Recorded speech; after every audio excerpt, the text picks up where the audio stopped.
You know when you've got a classic car, it's all about the little jobs, and this was the first one of the day. As you can see, my Skyline boot floor looks more like a hammock. It's got the structural integrity of a pensioner, so I managed to find an old sheet of plywood to cut out a new template and make a new one. As these jobs normally go, as soon as I pulled out my jigsaw, I noticed the blade was absolutely battered, but I cracked on anyway because time is precious.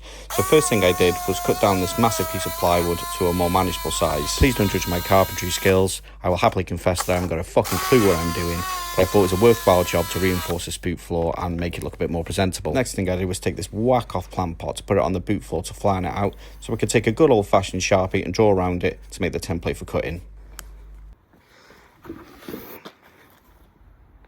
Look at that, I should have been an artist. So the next part is basically cutting round this template as carefully as physically possible, which I made a few mistakes along the way. But again, it doesn't have to be mega neat because it's only going in the boot floor to reinforce it. As long as it fits, I'm happy.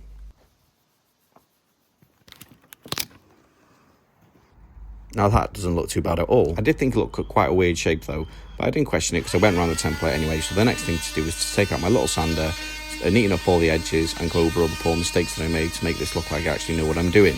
Let me know what you think of this type of content, guys. Obviously, normally we do the reviews. I do the odd Skyline video, but I think these little videos of sort of how my builds go in are quite useful, and I do enjoy making them. So let me know if this is the type of thing you want to see, or more reviews, or anything else you can think of. Of course, it wouldn't be a YouTube video without asking you to like and subscribe. It goes a long way to helping the channel and pushes me on to carry on making more videos. So it all comes down to this, the test fit. It was only me filming today, so you're going to have to put up with seeing my face and go off my expression to basically see if we achieved our goal. He looks quite happy, so I'll judge that to be a success. The only problem is because the plywood's obviously a bit thicker, we do have the sort of like an indent down the sides of it, but I'm not too fussed with that.